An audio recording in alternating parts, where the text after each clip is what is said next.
Y en su nombre pedimos ser enseñados por Él, voz de Dios y no de hombres. Hemos venido cada uno de nosotros a escucharle a Él.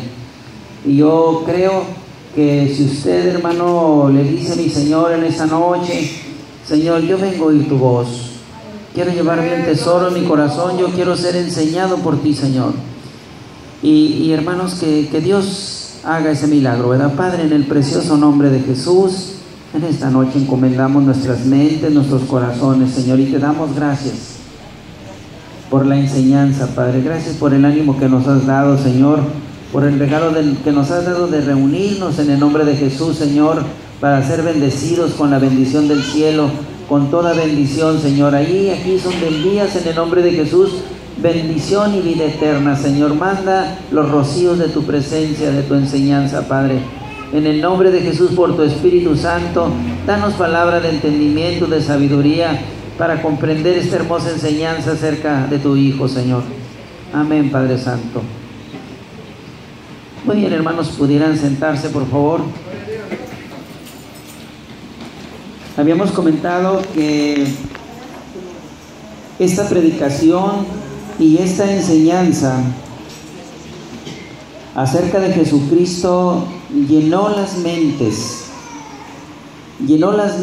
y los corazones de los primeros cristianos y también de algunos de nosotros en la actualidad. Bendito Dios. Al ir explicando esa enseñanza y esa predicación acerca de Jesucristo,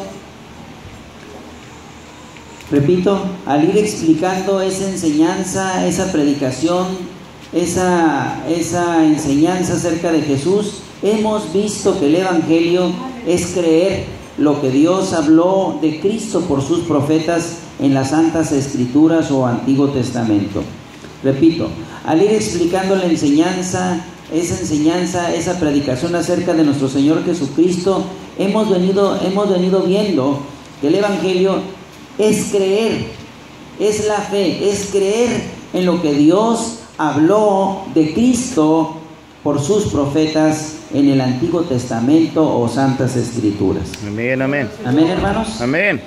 Jesús mismo nos enseña cuán importante, cuando resucitó de entre los muertos, le dice a los discípulos insensatos, les dijo: insensatos y tardos de corazón para creer todo los que los profetas han dicho acerca de Cristo. Aleluya.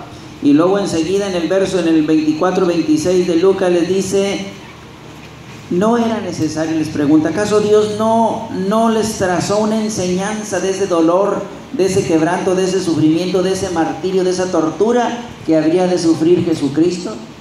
Y después de ese sufrimiento habría de subir para sentarse en el trono de la majestad en los cielos. ¿Quién vive, hermanos? Entonces Jesús nos insta a que debemos nosotros a conocer toda esa enseñanza que Dios nos habló por los profetas acerca de la fe en Cristo. Eso es el Evangelio.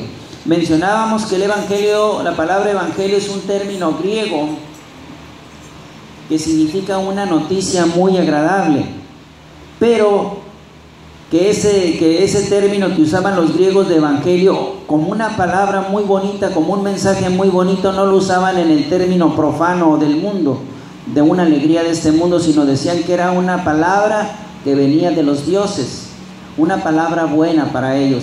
Entonces, cuando el griego oía que era evangelio, decían: es una palabra que viene de los cielos para nosotros. Precisamente la predicación que nosotros tenemos acerca de Jesucristo es la palabra que Dios habló desde el trono de su gracia por los profetas acerca de una herencia, acerca de una esperanza de salvación y de vida eterna. Amén. De herencia, de adopción, de justificación, de santificación, de redención, de salvación, para que Dios nos bendijera con toda bendición espiritual en los lugares celestiales, juntamente con ese Cristo que mencionan los profetas. Amén.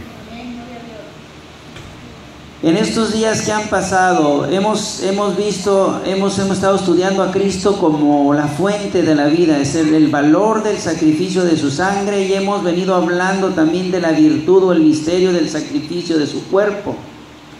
El día de ayer, 27 del mes 10 del 2015, hermanos, estuvimos estudiando a Jesús como la puerta. Tuvimos una introducción acerca de Jesús como la puerta. Y decíamos nosotros que Jesús de Nazaret, en el concepto de muchos judíos, llegaron a pensar que Jesús estaba loco, que Jesús estaba trastornado, es más, llegaron a pensar que estaba endemoniado, porque las cosas que hablaba Jesús eran extremadamente increíbles de creer, parecían palabras blasfemas las que hablaba Jesús.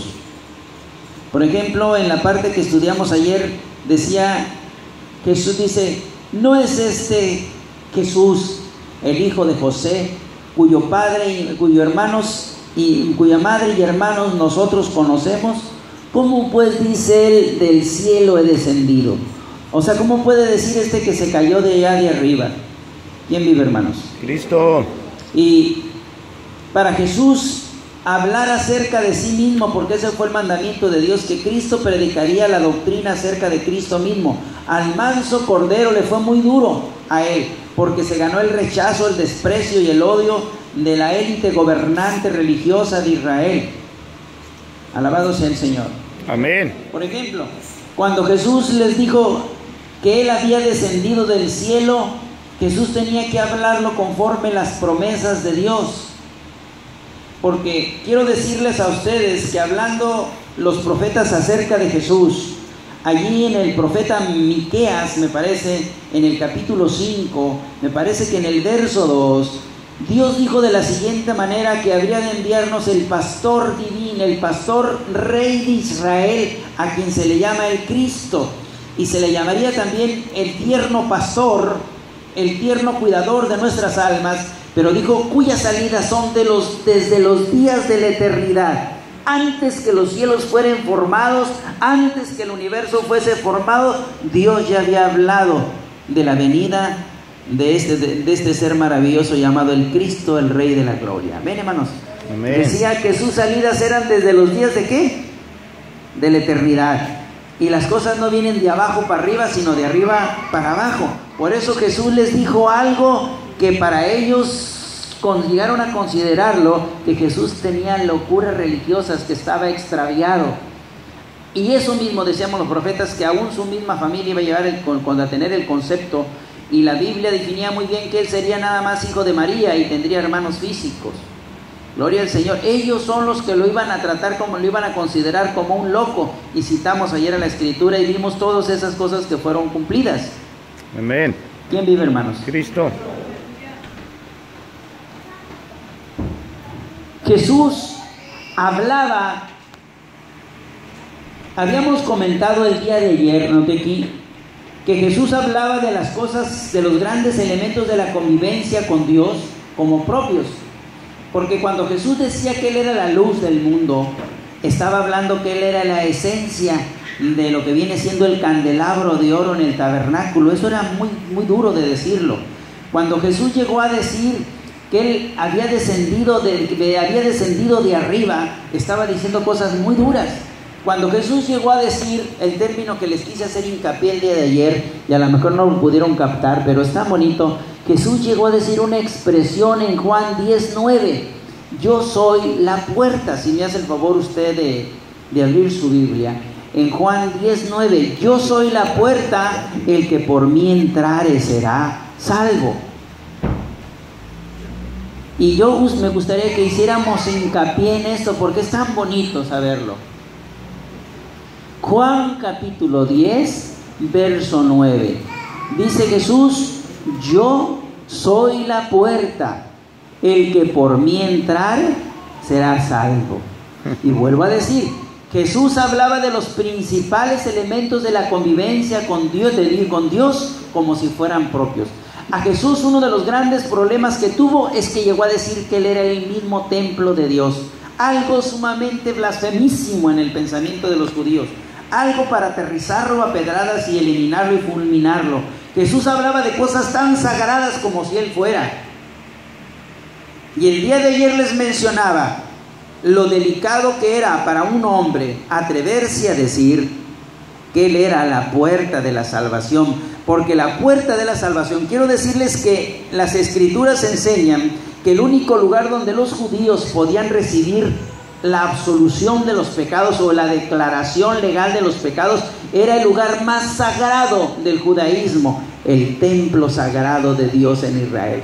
Era el único lugar donde se podía atrever. La gente primeramente le confesaba sus pecados a Dios, pero después de que le confesaba sus pecados a Dios y se arrepentía, tenía que ir, no quedaba así, tenía que ir al tabernáculo, que ir al templo y seguir un proceso profundo y que sus pecados fueran declarados como perdonados en forma simbólica o en promesa. Pero el lugar donde se recibía el perdón de pecados era precisamente dentro del templo. Estaba un lugar llamado el velo del Santísimo. Ese velo del Santísimo, atrás, ese velo era el único lugar donde se declaraba, el hombre podía lavar su conciencia, podía declarar perdón de pecados y también purificación, únicamente. Por eso cuando Jesús se atrevió a decir, fíjese bien, porque tenemos que sopesar esto, porque puede por ahí salir mucha gente loca. Ahorita hay tantas perversidades religiosas. La fe nuestra no es una fe volátil, no es una fe frágil, es una fe que está fundamentada en las palabras de un Dios todopoderoso. Amén. ¿Quién vive, hermano? Y Jesús se atrevió a decir, para los judíos era blasfemo que Jesús dijera que Él era el velo del Santísimo. ¿Quién vive, hermanos? Cristo. Por ese velo o esa puerta al Santísimo, nada más el sumo sacerdote una sola vez al año, y no sin antes ver ofrecidos sacrificios por él, se atrevía a meterse en esa puerta. ¿Quién vive, hermanos? Sí. Para encontrar salvación en promesa o en simbología. ¿Quién vive, hermanos? Cristo. Pero Jesús no solo pretendía ser algo más grande que el sumo sacerdote, pretendía ser algo tan grande. Lo más delicado del tabernáculo era precisamente el lugar santísimo, y el velo era el único lugar por el cual se podía entrar. Entonces, ¿se acuerdan que el día de ayer probamos nosotros a través de los profetas que Dios había dicho? Sin embargo, Dios había hablado por los profetas que Cristo iba a llegar a ser la verdadera y sublime puerta de la salvación, el único lugar por el cual el hombre podría entrar y realmente recibir el perdón de los pecados. Amén. ¿Se acuerdan que lo citamos? Pero yo quiero recordárselos porque son joyas de entendimiento. Es tan importante repasar estas cosas. Yo vuelvo a decir, ¿el judío podía recibir perdón donde quiera? No. ¿Era fácil que lo recibiera? No. Tenía que llegar primeramente a la puerta grande del tabernáculo y llevar sacrificios al sacerdote. Él no los podía ofrecer, el sacerdote los ofrecía. Y esos pecados que eran cometidos durante el año, al final del año eran recordados y llevados por el sumo sacerdote, el único que entraba al lugar donde de veras iban a cubrir esos pecados, tras el velo del Santísimo. El único lugar donde se podía obtener, ¿qué? Perdón de pecados y purificación. Pero Jesús, llega un hombre, un ser humano, y de repente dice: yo soy la puerta, el que por mí entrare será salvo. Esa expresión de Jesús tuvo que ser considerada extremadamente, ¿qué? Blasfema para los judíos. Pero yo quiero llevarlo a usted a decirle dónde dijo Dios que Cristo sería la verdadera y sublime puerta por la cual entraríamos y recibiríamos el mayor tesoro que puede tener el ser humano, el perdón de los pecados. Malaquías 3, ya lo leímos ayer, pero quiero tomarles pedacitos de ese capítulo 3. Desde el verso 1 voy a tomar esta palabra que dijo: he aquí viene, ha dicho Jehová de los ejércitos. Y enseguida en el verso 2 dice: porque hay otro pedacito ahí también que tomé, dice: porque Él es como fuego purificador y como jabón de lavadores. ¿Quién vive, hermanos? Cristo. En otras palabras, ¿qué estaba diciendo Dios ahí? Que Cristo iba a ser, ¿qué? la puerta sublime y verdadera de la salvación. Alabemos al Señor. Amén. ¿Sí me están captando eso, hermanos? Amén. Quiera Dios que me puedan entender. Es tan bonito esto. He aquí viene, dice Jehová de los... He aquí que viene, dice Jehová de los ejércitos. Y él será como ¿qué? Como fuego que purifica y como jabón de lavadores. Y bueno, esto es una introducción de lo que hoy vamos a estudiar, porque vamos a tratar de profundizar en este mensaje. Y a pesar de lo poco que profundicemos, va a ser un mensaje nada más elemental. El conocimiento que nosotros tenemos sobre esto es lo más sencillo, es lo más elemental del conocimiento de la doctrina de Cristo acerca de que Cristo sería la verdadera y sublime puerta por el cual podríamos entrar y hallar el tesoro más grande, el perdón de los pecados. Olvídese, el perdón de los pecados no se podía obtener por medio del sumo sacerdote Aarón. Él también era considerado pecador. No se podía conseguir por medio del grande profeta Moisés. Él también era considerado pecador. No se podía obtener por todos los mejores hombres de Israel. Ellos todos eran considerados pecadores. ¿Quién vive, hermanos? Era el templo. Y en el templo, el lugar más sagrado de ello, era el lugar santísimo. Y para poder entrar a ese lugar único donde se podía encontrar ese tesoro, era entrando por el velo del Santísimo, la puerta de la salvación. Pero ¿qué dijo Dios, sin embargo? Que Cristo sería esa maravillosa, sublime, verdadera puerta de la salvación. He aquí viene, dice Jehová de los ejércitos, y será como fuego que purifica y como jabón que lava. Gloria a Dios. Habíamos comentado el día de ayer, 27 del 10 del 15, que Jesús hablaba de los grandes elementos de la convivencia con Dios como propios. Es decir, que un ser humano pudiera ser,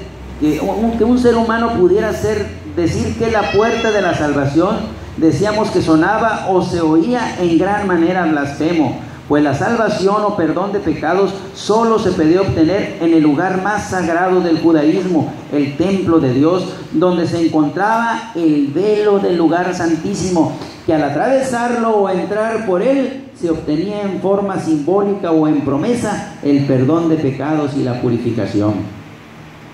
Jesús, pues, pretendía ser este elemento sagrado del templo, y como podemos comprender, ante los ojos de los judíos era blasfemia, era locura religiosa. Sin embargo, los profetas habían hablado por decreto de Dios que Cristo sería la verdadera y sublime puerta de la salvación. Y lo dijo por el profeta Malaquías: He aquí viene, ha dicho Jehová de los ejércitos, porque Él es como fuego purificador y como jabón de lavadores. Malaquías capítulo 3, verso 1 y 2.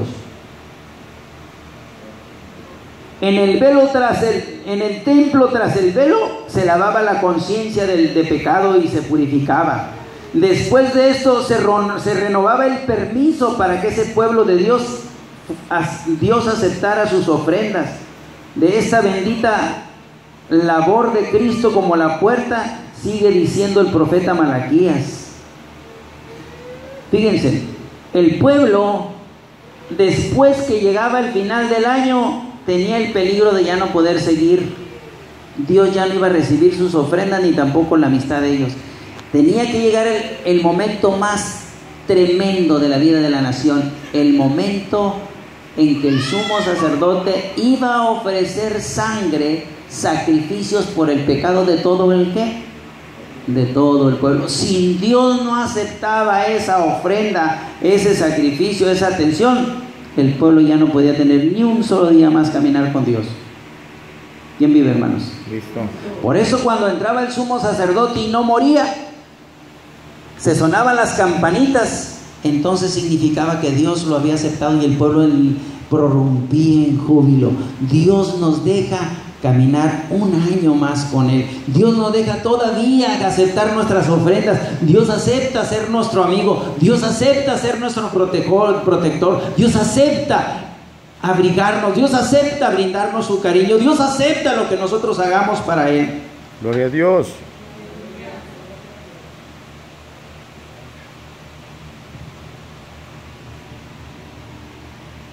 Gloria al Señor. Hermanos, es tan grande lo que tenemos nosotros, hermanos. Yo quisiera que pudiéramos valorar, yo con ustedes, yo más que ustedes quisiera valorar todo lo que estas cosas significan. Lo hermosa, lo precioso de esta salvación, la seguridad de esta inmensa salvación que Dios nos ha dado a través de Cristo. Los que hoy vinieron a oír, no les tocó oír varios días de oír sobre el valor de su sangre, sobre los tesoros de su sangre, sobre el valor del sacrificio de su cuerpo. ¿Qué se nos da, qué se nos ofrece? Lo estuvimos estudiando estos días, que hoy es el último día de clases sobre esta enseñanza que tenemos. Nosotros venimos de fuera, por si alguno no sabe. Soy tío de la esposa del pastor, y en la visita que vengo también les comparto un poquito de la palabra de Dios. Vengo desde Culiacán, Sinaloa. En el templo, tras el velo, se lavaba la conciencia de pecado y se purificaba. Después de esto se renovaba el permiso para que ese pueblo de Dios, para que ese pueblo Dios aceptara sus ofrendas. De esta bendita labor de Cristo, como la puerta, sigue diciendo el profeta Malaquías, y se sentará para afinar y limpiar la plata, porque limpiará a los hijos de Leví, los afinará como oro y como plata, y traerán a Jehová ofrenda en justicia. Dios aceptaría nuestras ofrendas, Dios aceptaría nuestras vidas, Dios aceptaría nuestras alabanzas, Dios aceptaría lo que hiciéramos a través de nuestro Señor Jesucristo, como dijo el apóstol Pedro, para que seamos edificados en un templo y un sacerdocio santo para ofrecer sacrificios espirituales a Dios por medio de Jesucristo. Amén. Esos cantos que tú cantas, esas oraciones que tú haces, si Él no fuera el medio, Dios jamás las aceptaría.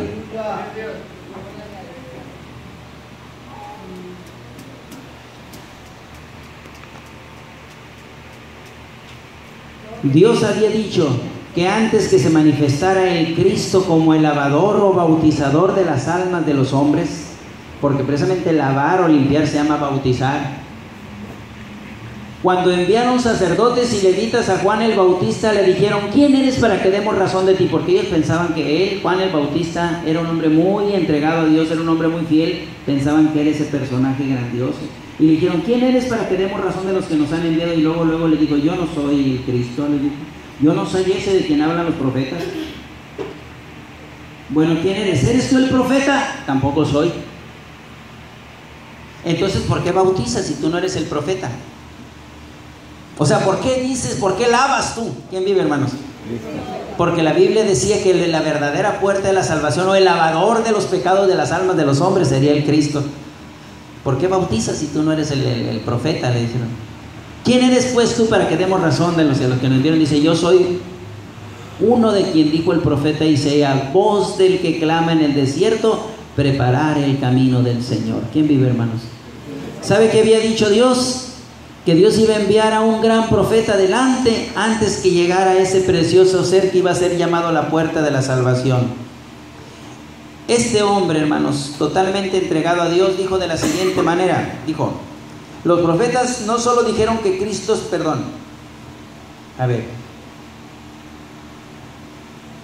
Dios había dicho que antes que se manifestara el Cristo como el lavador o bautizador de las almas de los hombres, o la puerta de la salvación, enviaría delante de Cristo a Juan el Bautista. Malaquías 3:1, un pedacito al principio, dijo Dios por el profeta Malaquías: he aquí yo envío mi mensajero, el cual preparará el camino delante de mí. Por ello, bajo la presencia del Espíritu del Señor, dijo Juan: pero el que viene tras mí, o sea, Jesús iba a venir atrás de él, pero el que viene tras mí, cuyo calzado yo no soy digno de llevar, es más poderoso que yo. Él los va a bautizar en Espíritu Santo y fuego. ¿Quién vive, hermanos? Aquí hay algunas cosas muy maravillosas que explicar, pero no podemos por el espacio del tiempo. Y conviene que yo avance. Si me hubiera quedado en este punto, los hubiera llevado a los profetas para decirles qué significa este tipo de bautismo que lograríamos a través de Jesús. Pero no es el momento, porque no hay la oportunidad. Fijémonos que el objetivo de entrar por Cristo como la puerta es la salvación o el perdón de pecados. Yo soy la puerta, el que por mí entrare será ¿qué? Salvo. Gloria al Señor. Entonces, repito, fijémonos que el objetivo de entrar por Cristo como la puerta es la salvación o el perdón de pecados. Los profetas no solo dijeron que Cristo sería la puerta de la salvación, también nos dijeron que Cristo sería la salvación misma. O sea, Cristo iba a ser la puerta iba a ser el Salvador, la puerta de la salvación, y no nomás la puerta de salvación, iba a ser la salvación misma. Y dijeron otras tantas cosas más que delante, ojalá Dios me conceda la fortuna de regresar y explicarles.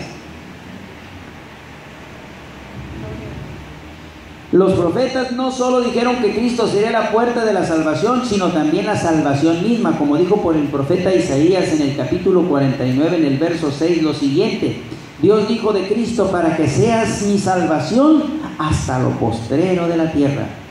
Cristo no solo sería la puerta de la salvación, como lo dijo Malaquías 3, verso 2 y verso 3, también sería ¿qué? La salvación misma, como estamos escuchando aquí al profeta Isaías, para que seas mi salvación hasta lo postrero de la tierra. Cristo iba a ser no solo la puerta de la salvación, como dijo Malaquías, sino que iba a ser la salvación misma. Como lo dijeran los samaritanos en una vez que se encontraron con Jesús, después que conversaron con la samaritana, porque nosotros mismos hemos oído y sabemos que verdaderamente este es el Salvador del mundo. Juan 4:42. Nos convendría, antes de explicar el misterio de Cristo como la puerta, porque mire, nosotros oímos al profeta decir que Cristo es la puerta de la salvación y que por él serían lavados y purificados nuestros corazones, así lo dijo Dios. Pero ahora, aparte de que hayamos escuchado al profeta decir que Cristo sería la puerta de la salvación, ahora nosotros vamos a ir al misterio de la salvación, de la enseñanza de Cristo como la puerta. ¿Por qué Cristo? ¿O cómo Cristo llegaría legalmente a tener el derecho o la dignidad de que Cristo llegara a ser ¿qué? La puerta de la salvación? Ese es el asunto que queremos tratar. Si Dios nos da gracia en esta noche, si Dios nos da pericia, destreza,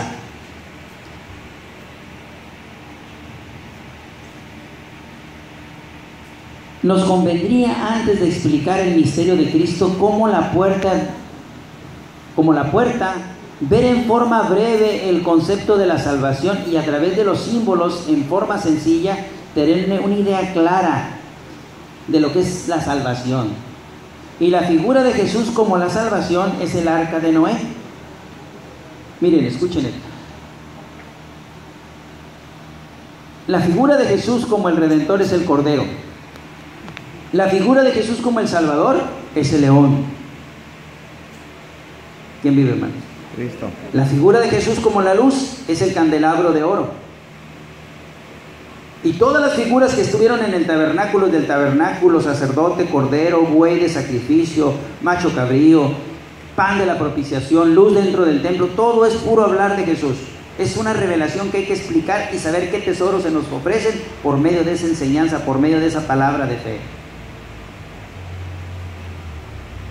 Entonces, la figura de Jesús como la salvación, no como el Salvador, como la salvación. La figura de Jesús como el Salvador es el león, uno que pelea, es una función, pero la función de Jesús como salvación es otra.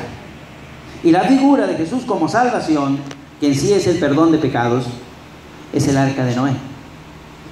Y en esa enseñanza tan sencilla es una simbología precisamente de la labor de Jesús como la salvación. A mí me interesa hablarles de eso porque es el objetivo de la puerta, ¿verdad? y la vamos a ver a través de una enseñanza como si fuera para niños, y se nos va a quedar tan grabado en nuestra mente y en nuestro corazón. En una manera muy elemental, el propósito de Dios.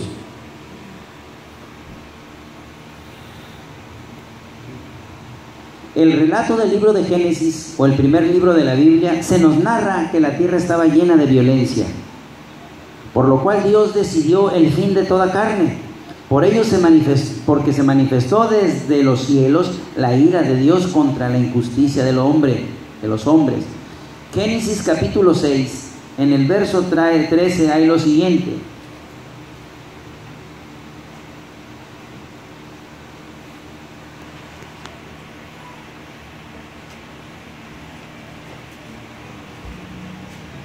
Génesis 6,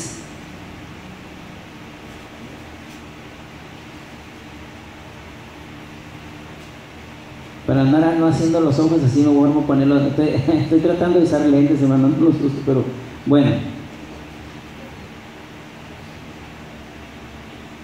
La figura de Jesús como la salvación que puede librar al hombre del juicio de Dios es el arca de Noé. El relato del libro de Génesis nos narra que la tierra estaba llena de violencia, por lo cual Dios decidió el fin de toda carne. Por ello se manifestó desde el cielo la ira de Dios contra la injusticia del hombre. Génesis 6:13. Dijo pues Dios a Noé: he decidido el fin de todo ser, porque la tierra está llena de violencia a causa de ellos. He aquí, yo los destruiré con la tierra. ¿Quién vive, hermanos? Cristo.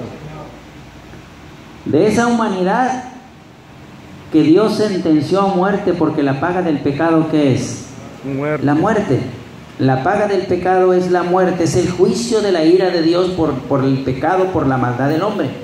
Entonces Dios mandó un diluvio y destruyó toda la tierra. De esa humanidad, nosotros hemos oído esa historia desde niños, solo 8 personas fueron salvas, o fueron libradas o libertadas de la muerte por ahogarse de agua. ¿Quién vive, hermanos? ¿Sí se acuerdan de ello, verdad? Amén. Porque aquí hay cosas muy sencillas que hay que explicar, que nos van a ayudar. De esa humanidad, solo 8 personas fueron salvas del juicio de Dios, y Noé y su familia. Vean Génesis capítulo 6, vamos a agarrar un pedacito del verso 8 y otro pedacito del verso 18. Génesis capítulo 6, ahí estamos, un pedacito del verso 8 y otra parte del verso 18, dice: pero Noé halló gracia ante los ojos de Jehová. Quiera Dios que en el día del juicio nosotros hallemos gracia, ¿verdad, hermanos? Y seamos librados del día de la ira, del justo juicio de Dios. Va a ver que no va a haber religión que le pueda salvar a usted. En aquel día que venga la ira tan grande de Dios, si nosotros no estamos cubiertos con las garantías de Dios, vamos a ser sentenciados. Pero la palabra de Dios dice que en Cristo somos más que vencedores. Vamos a ir conociendo las garantías que Dios nos ofrece para entrar en este plan de salvación, en el cual nada podrá apartarnos del amor de Dios, nada podrá destruirnos, y no vamos a ser juzgados ni sentenciados, porque seremos guardados dentro de una preciosa arca de salvación, la cual es Cristo. Amén. Pero Noé halló gracia ante los ojos de Jehová. Y luego dice un pedacito del verso 18, dice: mas estableceré mi pacto contigo, y entrarás en el arca tú, tus hijos, tu mujer y las mujeres de tus hijos contigo. ¿Verdad que sí nos interesa que nuestra familia sea salva, hermanos? ¿Verdad que sí nos interesa que nuestra esposa sea salva? Amén. ¿Verdad que sí nos importa que nuestros hijos y nuestras hijas sean salvos? Nosotros queremos esa salvación. Nosotros necesitamos buscar una vida apartada de lo malo. Tenemos que aceptar el pacto que Dios nos ofrece por la sangre de su Hijo. Tenemos que creer lo que Dios nos ofrece a través de Cristo, cumplir los requisitos de la salvación y estar seguros esperando la venida de nuestro gran Dios y Salvador Jesucristo desde los cielos, en grandes llamas de fuego, a juzgar a los pecadores, y que nosotros seamos absueltos de ese juicio. Y las mujeres de tus hijos contigo. La forma o medio que Dios utilizó para salvar a Noé y a su familia, ¿qué fue? Un arca, una casa flotante, una habitación, un refugio. Alabemos al Señor. Amén. Entonces, dice en Génesis 6, el verso 14 y el verso 18, dice: hazte un arca de madera de gofer. Es un pedacito nada más. Y luego enseguida dice en el verso 18, estableceré mi pacto contigo y entrarás en el arca. ¿Quién vive, hermanos? Cristo. Ahora, ¿cuál era la única forma de salvarse? Meterse dentro del arca, ¿verdad que sí? El que no se metió dentro del arca, ¿qué pasó con él? Pereció. Esa arca, del arca de Noé, es nomás una figura de la verdadera salvación eterna que vamos a tener en Cristo. Que Amén. tenemos en el Señor. Gloria a Dios. Esa arca fue la salvación en el diluvio, pero esa arca tuvo una sola puerta. Por si ustedes no saben, esa arca no tuvo 3, 4, 5, 6, 7, 8 puertas.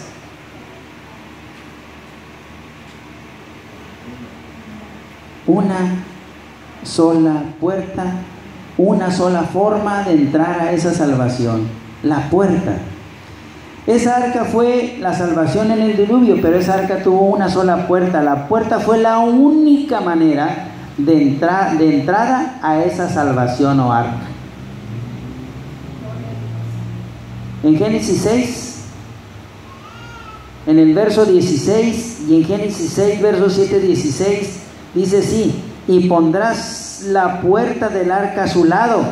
Y luego en el verso 16 dice 7, 16 dice: y Jehová cerró la puerta. ¿Quién vive, hermanos? Se los estoy reduciendo. ¿Cuál fue la salvación en el diluvio? El arca. Esa fue la salvación que Dios estableció. Pero en esa arca Dios no puso un montón de puertas, ¿verdad que no? No. ¿Cuántas puertas puso? ¿Sabe que dice Jesús que nadie puede ir al Padre o entrar al Padre si no es por Él? Es la única puerta a entrar a esa salvación. No es por medio de Moisés ni de Noé, nada. No hay más que una sola forma de tener entrada al Padre Celestial. Dios establece nomás un solo medio para poder tener esa bendición. Y esa puerta, esa entrada, esa forma de entrar, solo se llama Jesucristo. Solamente en Cristo, solamente en Él, la salvación se encuentra en Él. No hay otro nombre dado a los hombres, solamente en Cristo, solamente en Él, solamente en Cristo, solamente en Él, la salvación se encuentra en Él. No hay otro nombre dado a los hombres, solamente en Cristo, solamente en Él. ¿Pueden darle un aplauso al Señor?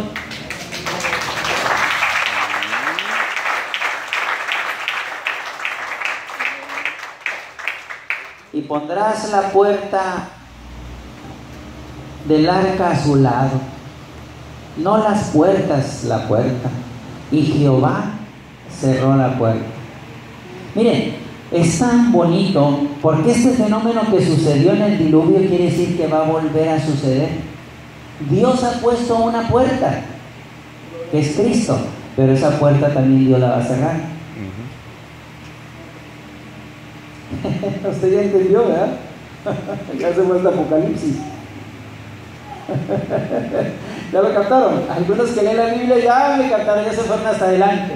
Y qué bueno, es precioso eso.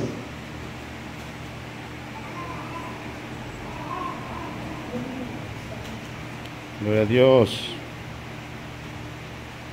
En palabras de Jesús en Juan 10:9 nos dice que Él es la puerta y que es necesario entrar por Él para ser salvo.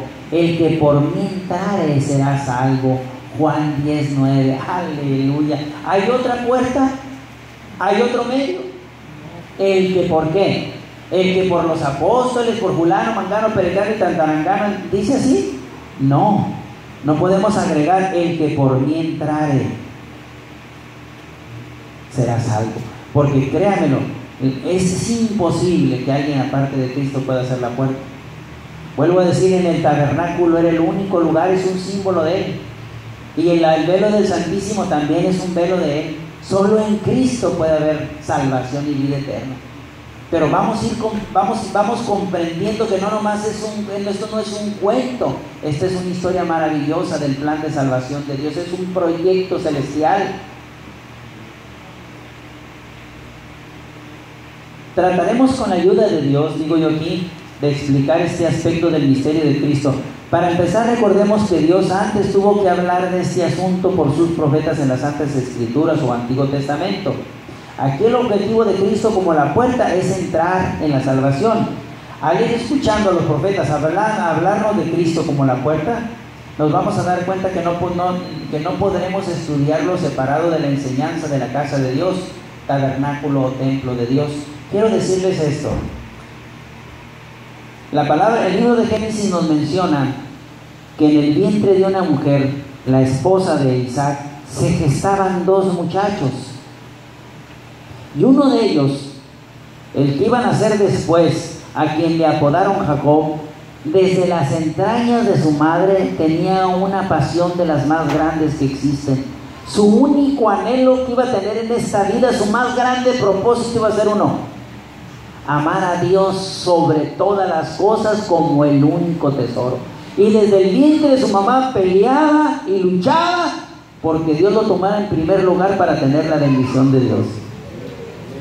Y ese muchacho desde el vientre de su madre peleaba, salió desde el vientre y siguió luchando y le arrebató las bendiciones a los hombres. Después de que luchó y recobró la bendición de Dios, entonces Dios le dio una corona y entonces le dio visiones celestiales, y en esa visión celestial, el sueño de Jacob, Dios le mostró el proyecto celestial. Lo primero que le muestra en aquel sueño es una escalera que es el camino único que entraría a la presencia del Padre. ¿Quién vive, hermano? Pero después que despierta la inspiración, ya estaba en él, y entonces Dios le muestra otro elemento grandioso. Dijo: qué terrible, qué maravilloso es este lugar. No es más que casa de Dios, o donde Dios está, y puerta del cielo. ¿Qué vive, hermanos? Entonces, como el tabernáculo, la puerta está establecida en el tabernáculo, nosotros no podemos estudiar la enseñanza de la puerta separada del tabernáculo. Nos vemos en la necesidad de estudiar un poco del tabernáculo para llegar luego a la puerta.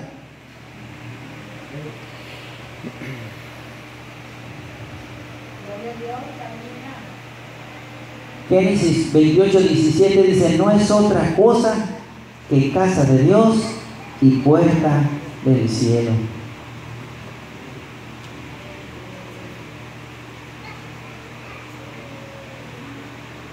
En el impacto que recibió Jacob por la visión celestial en su sueño, podemos ver el significado de la casa de Dios como el lugar donde Dios está o donde habita. Y despertó Jacob de su sueño y dijo: ciertamente Jehová está en este lugar, y yo no lo sabía. Y tuvo miedo y dijo: cuán majestuoso es este lugar, no es otra cosa que casa de Dios y puerta del cielo. ¿Quién vive, hermano? Entonces, vamos a estudiar pues el misterio. ¿Por qué Cristo es la puerta de la salvación? Es donde queremos llegar en esta noche. Si Dios nos regala el favor, entender exactamente por qué y escuchar de Dios por qué. ¿Por qué solo Cristo puede ser la puerta de la salvación? Dios seguiría hablando por sus profetas del proyecto Casa de Dios, pero luego le llamaría Dios a la casa de Dios tabernáculo o casa móvil y portátil para cruzar el desierto. Éxodo 25, versos 8 y 9 habla de ese hermoso proyecto: habitación de Dios, casa de Dios o tabernáculo de Dios. Y harán un santuario para mí, y habitaré en medio de ellos, conforme a todo lo que yo te muestre el diseño del tabernáculo. ¿Cómo le llama Dios al templo? Tabernáculo, o lugar de la morada. Yo habitaré en ellos, porque el templo es el lugar donde Dios está o donde Dios habita. Lo leímos en las palabras de Jacob. Pero luego Dios en el nuevo, después del pacto del Sinaí, ahí en el pacto del Sinaí, ¿cómo le llama Dios al templo? Le llama tabernáculo, o vaya, templo móvil, o lugar de la morada de Dios en medio de su pueblo. Amén. Dios seguiría hablando por sus profetas del proyecto Casa de Dios, pero luego le llamaría a Dios a la casa de Dios tabernáculo o casa móvil y portátil para cruzar el desierto. y harán un santuario para mí, y habitaré en medio de ellos, conforme a todo lo que yo te muestre el diseño del tabernáculo. Éxodo capítulo 25, verso 8 y verso 9. Como podemos ver, que a la habitación o casa de Dios el Señor le llama tabernáculo, y habitaré en medio de ellos. Éxodo 25, 8. Cuando Moisés subió al monte con Dios, el Señor le habló y le mostró visión de tan importante proyecto. Éxodo 26, 30. Y alzarás el tabernáculo conforme al modelo que te fue mostrado en el monte. Alabemos al Señor. Enseguida ese proyecto del tabernáculo se volvió, esto escúchenlo varias veces, enseguida ese proyecto del tabernáculo se volvió uno de los aspectos más importantes de la vida del pueblo de Israel en su relación y caminar con su Creador, pues se convirtió en el lugar donde el hombre sentía que podía lavar los trapos sucios de su conciencia, de su pecado, donde podía encontrar justificación, donde podía encontrar santificación, donde podía encontrar redención, donde podía encontrar salvación de sus pecados. Pero la base del funcionamiento del tabernáculo fueron dos cosas. El funcionamiento de un carro ocupa muchas cosas, pero ya estando armado ocupa gasolina, ¿verdad, hermanos? Y lumbre. Pero básicamente había dos elementos sin los cuales no podía funcionar el tabernáculo: los sacrificios y la sangre. ¿Quién vive, hermanos? Listo. ¿Podía funcionar el tabernáculo sin los sacrificios? No. ¿Y podía funcionar sin la sangre? No. Estos dos elementos, el sacrificio y la sangre, eran la base del funcionamiento del tabernáculo, lugar donde todo Israel iba a limpiar su conciencia, ¿verdad, hermanos? El hombre, por más bien que tratemos de vivir, nos equivocamos en un enojo, en una palabra, ¿verdad, hermanos? Amén. Y nos duele mucho. Y a veces hacemos cosas o pensamos cosas que no creíamos ni siquiera pensarlas, y las pensamos y nos duele tanto, porque nos lastima ofender a Dios. No hay cosa más dolorosa que la carga de conciencia de hacer lo que no conviene a uno hacer. ¿Y sabe qué? El judío triste y lastimado, Dios estableció el tabernáculo. Ve al tabernáculo, llega el sacrificio, llévalo al sacerdote, confiésalo ante el Señor y Dios te cubrirá tu pecado. Ahí sentían que ¿qué? Que se lavaban su conciencia y seguían conviviendo con el Dios maravilloso de la gloria. Entonces, el proyecto tabernáculo se convirtió en una de las cosas, en lo más importante de la vida, de la convivencia del pueblo de Dios con su Creador. No puede vivir ese pueblo de Israel sin templo. Ahorita están tan tristes porque no hay templo. Ellos no saben que el verdadero templo ya vino. Ellos ya no saben que el verdadera puerta ya estuvo aquí. Ellos no saben porque no les fue permitido conocerlo. Pero a usted sí les es permitido, y a mí, tener la dicha de saber que hemos entrado a ese tabernáculo divino, que hemos entrado por ese velo santísimo y que hemos entrado a la gloria del Señor, y nos está preparado lo eterno. Gloria a Dios.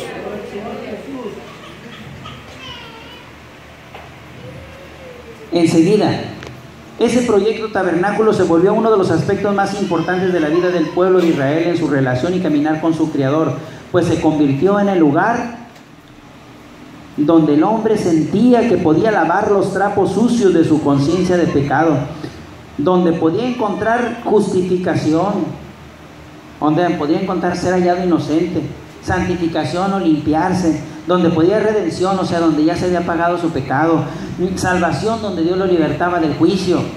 Pero las bases del funcionamiento del tabernáculo fueron dos cosas. ¿Cuáles fueron? El sacrificio y la sangre. ¿Puede alabar al Señor? ¿Gustarán tributarle un aplauso al Rey?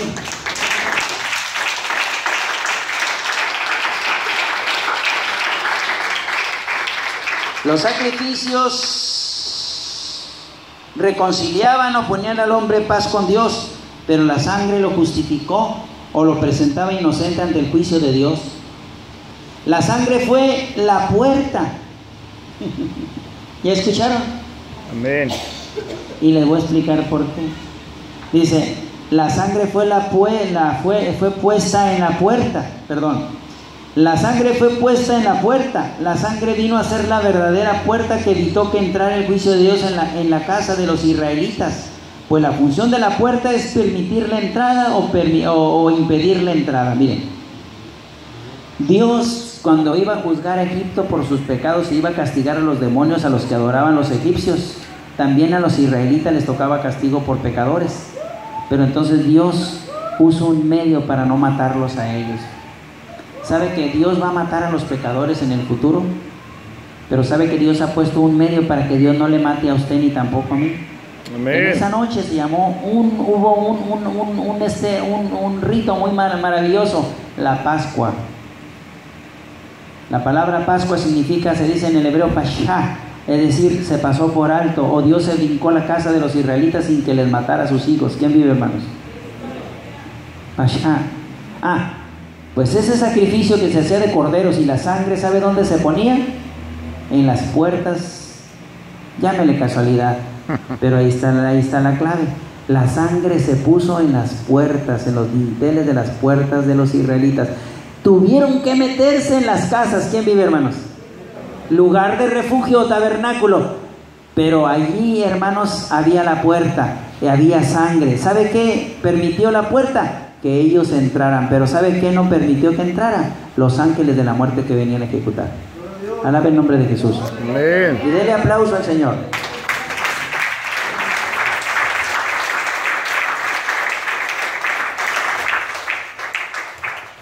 Esa ofrenda de la sangre de Jesucristo, que nosotros supimos que Jesús derramó su sangre hasta morir y que sufrió Jesús una terrible tortura de morir de sed. Él murió de sed por usted. Pero ese morir de sed, ese sufrimiento tan grande que tuvo al derramar su sangre, Jesús, es lo que evita que el juicio de Dios no llegue a usted y le limpie de todo pecado. Alabe el nombre de Jesús. Amén. Jesús es la puerta única de la salvación. Gloria a Dios. El sacrificio reconcilió o puso en paz al hombre con Dios, pero la sangre lo justificó y lo presentó inocente ante el juicio de Dios. La sangre fue puesta en la puerta. La sangre vino a ser la verdadera puerta. Porque dígame, las tablas de la puerta de madera pudo evitar que entraran los ángeles de la muerte. ¿Usted cree que los iba a detener? No. Pero esa sangre como puerta, ¿verdad que sí lo impidió? Esa fue la verdadera puerta. Las figuras de la sangre de Jesús en aquellas puertas fue la puerta que permitió la protección de esas gentes y también evitó que los ángeles de la muerte los mataran. ¿Ya entendió el misterio de por qué Cristo es la puerta de la salvación? Amén. La sangre, preciosa sangre del unigénito Hijo de Dios. La sangre, preciosa sangre. ¿Cómo dicen? Ese canto tan antiguo que cantábamos. La preciosa sangre de Jesús es lo que permite la entrada, y así lo dice el escritor a los hebreos. Miren, lo vamos a ver. Gloria a Dios. Porque vean Éxodo 12:23, dice: porque Jehová pasará hiriendo a los egipcios. Éxodo 12:23, porque Jehová pasará hiriendo a los egipcios, y cuando vea la sangre en el dintel y en los dos postes, o sea en la puerta, ¿qué iba a hacer Dios? Pasará Jehová aquella puerta. Y alabemos al Señor. Amén. Y no dejará entrar al heridor en vuestras casas para herir. Gloria a Dios.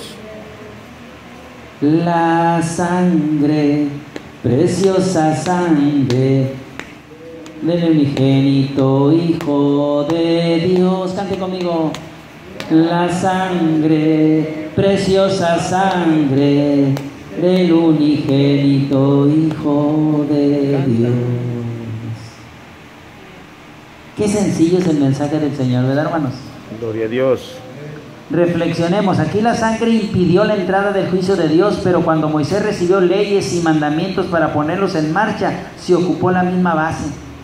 Las víctimas se sacrificaron para poner en paz al hombre con Dios, pero la sangre fue lo que permitió la entrada al pacto del Sinaí de Dios con el pueblo. Éxodo 24, verso 5 y verso 8 dice: los cuales ofrecieron holocaustos y becerros como sacrificios de paz a Jehová. Entonces Moisés tomó la sangre y roció sobre el pueblo y dijo: he aquí la sangre del pacto que Jehová ha hecho con vosotros sobre todas estas cosas. Dígame, ¿pudieron entrar en un acuerdo con Dios sin sangre? No, fue necesario hacer un pacto. La sangre que se derramó fue la puerta que entró, ¿qué? A un pacto con Dios. Sin sangre no hay remisión de pecados. Si no se hubiera derramado esa sangre y Jesús no hubiera sido torturado, usted y yo jamás podríamos ser limpios, jamás pudiéramos ser libres de pecado. El pacto que hemos hecho de perdón con Dios es por la sangre de su Hijo. Gloria a Dios. Y ahora sí sabe por qué Cristo es la puerta, ¿verdad? Porque Él tenía que ser un cordero inocente, sin mácula. Tenía que ser una sangre no contaminada. Cumplir todos los requisitos de la justicia de Dios, ser sacrificado y padecer. Al derramar su sangre, Jesús murió de sed, por si usted no sabe. Fue una tortura espantosa, pero ¿sabe qué la regaló gustoso por usted y por mí? Jamás habrá un amor como ese. Jamás. ¿Sí, mijo? ¿Qué es lo que cambió tu vida? Ese poder, ¿verdad? ¿Verdad que esa fe en Cristo es lo que cambió tu vida? ¿Y qué te sostiene? Dios. El escritor a los hebreos maneja este concepto diciendo, Hebreos 9:18, por favor.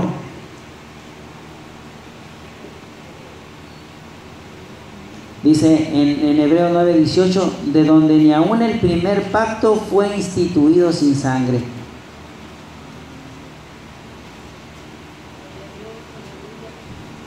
De donde ni aún el primer pacto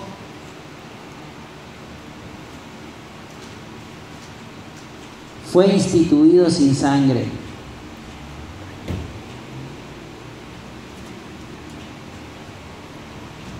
¿Quién vive, hermanos? ¿Sienten bonito en sus almas? Es bonito el mensaje, ¿verdad, hermanos? Amén. ¿Verdad que esto sí trae paz? ¿Verdad que sientes una seguridad que no te va a poder condenar nadie? No puede condenarte nada. Gloria a Dios. Si tú crees en ese precio que Dios ofrece por ti, ni lo alto ni lo bajo te va a poder separar. ¿Sabe qué dice Dios por Pablo en Romanos 8? Dice parece que en el verso 32 en delante: si Dios no escatimó o no nos negó a su propio Hijo, ¿cómo, dice Pablo, cómo no nos va a dar con Él todas las cosas? Gozo no lo da. Fuerza para vencer el pecado, Él no lo da. Amén. Fuerza para humillarnos, Él no lo da. Amor para buscarle, Él no lo da. ¿Cómo no nos dará con Él todas las cosas? Romanos 8:32 en delante. El que no escatimó, el que no nos negó ni a su propio Hijo. Y Pablo, vuelvo a decir y le hago hincapié, dice él: ¿cómo? ¿Cómo no nos va a dar con Él todas las cosas? Amén.